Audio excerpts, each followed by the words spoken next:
বাবাৰ ছোৱালী কাজলীয়ে কৈছে মোৰ পিছফালে বেকগ্ৰাউণ্ডবোৰ চাই ল'ব মই মাটি ঘৰত থাকোঁ। জুবিন গাৰ্গৰ ছোৱালী কাজলী কিয় ইমান দুখীয়া? জুবিন গাৰ্গ দেখোন কোটিপতি আছিল। কোটিপতি জীয়েক বৰ্তমান সময়ত কিয় দুখীয়া? আপোনালোকে এই কথাটো গম পাব। ষ্টাৰ্টিঙতে আপোনালোকক ভিডিঅ' ক্লিপ লগাই দেখুৱালোঁ, আপোনালোকে চালে জানিলে আপোনালোকে আচৰিত হ'ব, আপোনালোকৰ চকুৰ কপালত উঠিব। জুবিন গাৰ্গ আছিল কোটিপতি আৰু জুবিন গাৰ্গেই ৰাইজৰ আগত, সমগ্ৰ অসমবাসী ৰাইজৰ আগত জুবিন গাৰ্গে বুকু ফুলাই কৈছিল কাজলীক মই এডপ্ট কৰিছোঁ। আৰু সেই এডপ্ট কৰা কন্যাগৰাকী বৰ্তমান সময়ত কিয় দুখীয়া?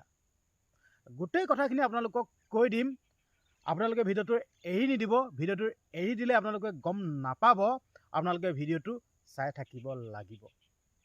তাৰ আগতে আপোনালোকক এটা কথা ক'ব বিচাৰিছোঁ, 2025 চনটি আজি দিনটোৰ পৰাই গুচি যাব।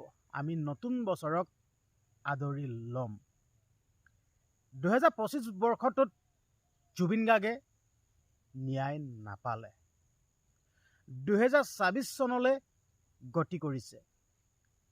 কেইটামান মুহূৰ্ত আছে, কেইটামান ঘণ্টা আছে, আৰু এই ঘণ্টা কেইটা পাছতেই আমি 2025 চনটোক বিদায় দিম। 2026 চনটোক আদৰি ল'ম। আমি 2026 চনত জুবিন গাৰ্গ ন্যায় পামনে? সেইকাৰণে আপোনালোকক ক'ব বিচাৰিছোঁ, আপোনালোকে আপোনালোকৰ মন্তব্যবিলাক কমেণ্ট বক্সত দি যাব। জুবিন দায়ে আজিলৈকে ন্যায় পোৱা নাই আৰু ন্যায় পাবৰ কাৰণে আমি সকলোৱে লাগি আছোঁ। আমি সকলোৱে ডিজিটেলি প্ৰতিবাদ কৰি আছোঁ। আপোনালোককো ক'ব বিচাৰিছোঁ, এই মুহূৰ্তত আপোনালোকে এলাহ নকৰিব।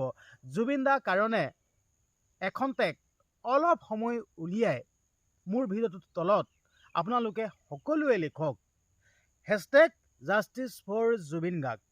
আমি #JusticeForJubin Garg লিখিলে আমি নোহোৱা হৈ নাযাওঁ।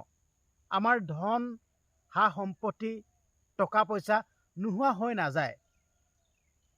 আমি দেখোন সকলোৱে কান্দিছিলোঁ যেতিয়া জুবিন দা সেই খবৰটো পাইছিলোঁ। তেতিয়া আমি সকলোৱে কান্দিছিলোঁ। যেনেদৰে সকলোৱে চকুলো টুকিছিল, যেনেদৰে সকলোৱে কৈছিল, তই সেই চকুলো টুকা লোকসকল বৰ্তমান সময়ত কলৈ গ'ল? এতিয়া বৰ্তমান সময়ত দেখা পোৱা গৈছে যেন জুবিন দা #JusticeForJubin Garg এই বস্তুটো নোহোৱা হৈ পৰিছে। জোনমণি ৰাভা, অভিনীলৰ দৰে জুবিন গাৰ্গৰো সেই একে দশা হ'বগৈ নেকি? ন্যায় নাপাব নেকি? জুবিন দাটো সাধাৰণ মানুহ নাছিল। জুবিন দা সকলোৰে বাবে হিয়াৰ আমঠু আছিল, সাৰ্থক আছিল নৱপ্ৰজন্মৰ। সকলোৱে ভগৱান স্বৰূপে চায়। তেনে এজন মানুহৰ কাৰণে আমি ন্যায় বিচাৰিব লগা হৈছে, ন্যায় দিয়ক বুলি ক'ব লগা হৈছে। তো জোনমণি ৰাভা, অভিনীলৰ দৰে একে অৱস্থা হৈ সিহঁতৰ তালিকাত, সিহঁতৰ লিষ্টত যাবগৈ নেকি? আমি ন্যায় নাপাম নেকি বাৰু? এই বস্তুটো কিন্তু বহুত এটা দুখ লগা কথা। তো এতিয়া মই জুবিন গাৰ্গে তুলি লোৱা, জুবিন গাৰ্গে এডপ্ট কৰি লোৱা কাজলীৰ কথালৈ যাব বিচাৰিছোঁ। এই যেন আপোনালোকক ক'লোঁ, জুবিন গাৰ্গ আছিল কোটিপতি আৰু জুবিন গাৰ্গৰ কন্যা, এডপ্ট কৰি লোৱা কন্যা কাজলী হ'ল দুখীয়া। আচলতে মই আপোনালোকক ক'ব বিচাৰিছোঁ, মানুহ ধন টকা পইচা থাকিলেই কোটিপতি ধনী সেইটো বুজায় নেকি? কিছুমান লোকে এতিয়া কাজলীক আঙুলি টুৱাইছে। জুবিন গাৰ্গৰ নামটো ব্যৱহাৰ কৰি তই ছ'চিয়েল মিডিয়াত আহিছ। মতলব কাজলীয়ে ছ'চিয়েল মিডিয়াত ফুল্লি এক্টিভ আছে বৰ্তমান সময়ত। কাজলীয়ে ইউটিউব চেনেল কৰিছে, ছ'চিয়েল মিডিয়ালৈ আহিছে। আৰু ছ'চিয়েল মিডিয়ালৈ অহা বস্তুটো এইটোতো কোনো বেয়া কথা নহয়। আপোনালোকৰো ছ'চিয়েল মিডিয়া আছে, মোৰো ছ'চিয়েল মিডিয়া আছে। আজি বৰ্তমান সময়ত সকলো মানুহৰে ছ'চিয়েল মিডিয়া আছে। সকলো মানুহে ছ'চিয়েল মিডিয়া ব্যৱহাৰ কৰে। অকল কাজলীয়ে ছ'চিয়েল মিডিয়া ব্যৱহাৰ কৰিছে নেকি? আৰু কাজলীয়েতো মিছা কথা কোৱা নাই।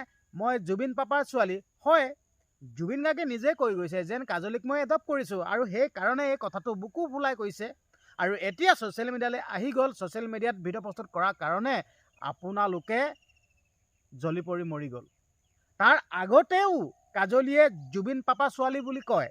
তাৰ আগতে যদি মই ছ'চিয়েল মিডিয়া নকৰা হ'লে সেইকাৰণে আপোনালোকে গম নাপায়। এতিয়া ছ'চিয়েল মিডিয়ালৈ আহিলে কাৰণে আপোনালোকে জ্বলি মৰি গৈছে। কাজলীক আপোনালোকে ট্ৰল কৰিছে। কাজলীক জীৱন দান দি থৈছে জুবিন দায়ে।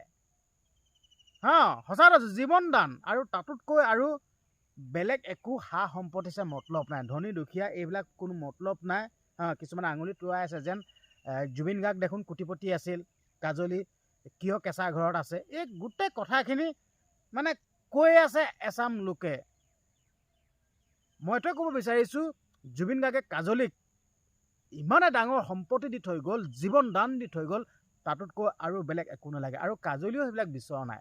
কাজলীয়ে নিজ মুখে কৈ দিছে, মই লওঁ বুলিলে বহুত কিবা কিবি ল'ব পাৰিলোঁ হয়, কিন্তু সেইবিলাক নালাগে।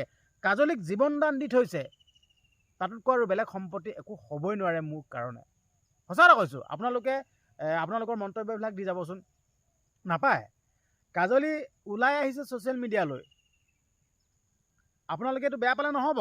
কাজলী যোনটো অৱস্থাত আছে হয়তো আপোনালোকে দেখিলে আপোনালোকৰ চকু পানী ওলাই আহিব যোনটো অৱস্থাত আছে। কিন্তু আপোনালোকে সেই কাজলীক ছাপোৰ্ট কৰিব লাগিছিল, কিন্তু আপোনালোকে ছাপোৰ্ট নকৰি সেই কাজলীক এতিয়া আপোনালোকে হাৰেছমেণ্ট দি আছে, যিটিখন কৈ আছে। এনেকুৱা নকৰিব, এইটোৱে ক'লোঁ। বাকী আপোনালোকৰ মাজলৈ ভিডিঅ'টো প্ৰেৰণ কৰিলোঁ। কাজলী বহুত দুখেৰে ভিডিঅ'সমূহ প্ৰস্তুত কৰি আছে। আপোনালোকে মোক এনেকৈ নক'ব। হয়, জীয়াই থাকিবলৈ দিয়ক। কাজলীয়ে জুবিন গাৰ্গৰ কাৰণে মাত মাতি আছে। অকল কাজলী বুলি নহয়, সমগ্ৰ অসমবাসী ৰাইজে মাত মাতি আছে। অকল কাজলীয়ে যেন মাত মাতিলে যেন জুবিন দাক ন্যায় দিব তেনেকুৱাতো কোনো কথা নহয়। আমি সমগ্ৰ অসমবাসী ৰাইজে দেখোন মাত মাতি আছোঁ। আমি জুবিন দাক ন্যায় দিব পাৰিছোঁ জানো? নাই পৰা। সেই কাজলীও মাত মাতি আছে। কাজলীয়েতো জুবিন দাৰ কাৰণে মৃত্যুবৰণটো কৰি দিব নোৱাৰে ন। আমি জীয়াই থাকিব লাগিব আৰু মানুহটো এদিন নহয় এদিন মৃত্যু হ'বই লাগিব। তাৰ এইটো অৰ্থ নহয় যেন জুবিন দা ইমান সোনকালে গ'লগৈ। সেই কথাটো মই ক'ব বিচৰা নাই। জুবিন দা আমাৰ মাজত অমৰ হৈ আছে আৰু থাকিব, কিন্তু ইমান সোনকালে যাব নালাগিছিল। এইটো বহুত দুখ কৰিছোঁ। কিন্তু কাজলী এই কথাটোত আপোনালোকে কাজলীক ট্ৰল নকৰিব। কাজলীয়ে যি কৰিব লাগে